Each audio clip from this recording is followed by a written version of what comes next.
होय.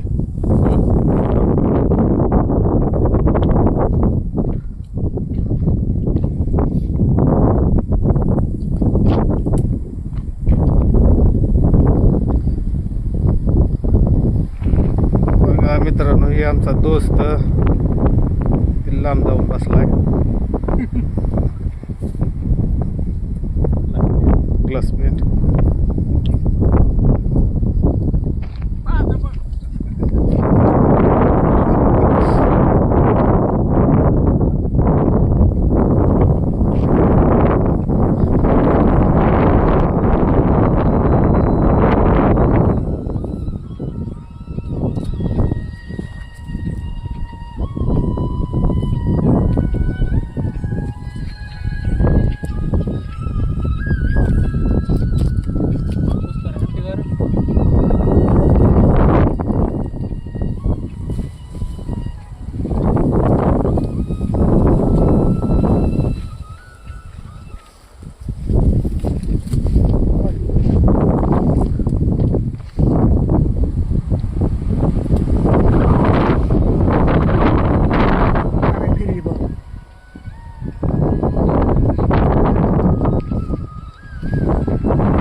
खाली आता डायरेक्ट कातणी लाली नाही वाटतं.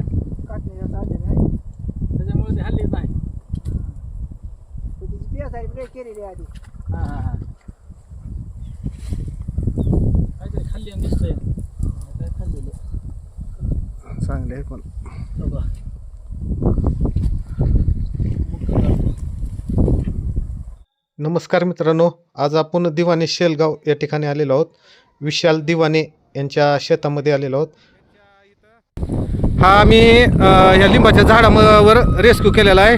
आमचे मित्र संदीप ढवळे शेलगावचे सर्पमित्र यांनी ती साप रेस्क्यू केलेला आहे. मित्रांनो बघा, या ठिकाणी असे 10 मन साप शेतामधले रेस्क्यू करायची गरज नाही, परंतु इथं त्यांचं राजमा पिक्क आहे आणि दररोज इथं पाणी देण्यासाठी त्यांना इथं जवळ यावं लागतंय. त्याच्यामुळं असे साप पकडून थोडं शेतापासून लांब, अशा रहदारीपासून थोडं लांब आपल्याला नेऊन सोडणं गरजेचं आहे. मित्रांनो अशा सापाला बघा एकदम बिग साईजमध्ये आहे आणि त्याचा आणि मुंगस त्याच्या पाठीमागं लागल्यामुळं तो त्या झाडावर जाऊन बसलेला होता आणि त्याच्यामुळेच तो जास्त थोडा ॲग्रेसिव्ह झालेला आहे. तो चावायचा प्रयत्न करतो. त्याच्या तोंडाला थोडी बारकी छोटी जखम झालेली आहे. आणि बघा मित्रांनो एकदम फुल साईजमध्ये 10 मन आहे. किती वर्षाचं असं? हे 10 वर्षाचं तरी असेल की.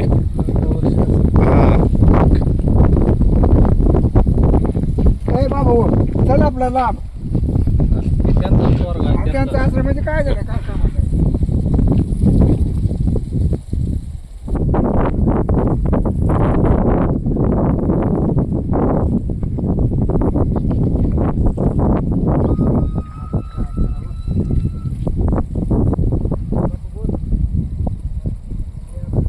आई बाप रे.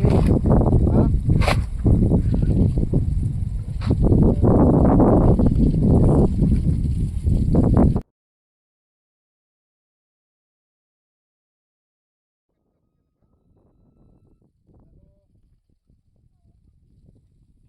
नागच आहे करा पॅक.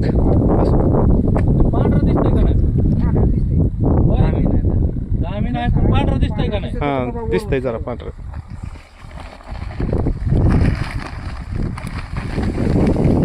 बस बाई. मित्रांनो शेलगावचे सर्पमित्र संदीप ढवळे यांनी ती पॅक केलेलं आहे आणि जास्त वेळ न लावता आपण त्याला एकदम चांगल्या ठिकाणी पर्यावरणामध्ये रिलीज करू. बघा मित्रांनो, आत्ताच विशाल दिवाणे यांच्या इथं पकडलेला 10 मन साप शेतामध्ये दुसऱ्या बाजूला सोडून देत आहोत.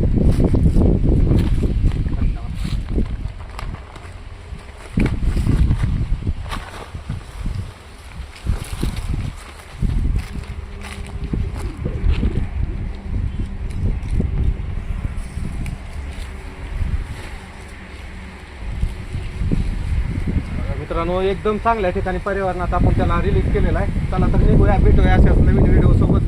हा जर व्हिडिओ तुम्हाला आवडला तर नक्की लाईक शेअर आणि सबस्क्राईब करायला विसरू नका.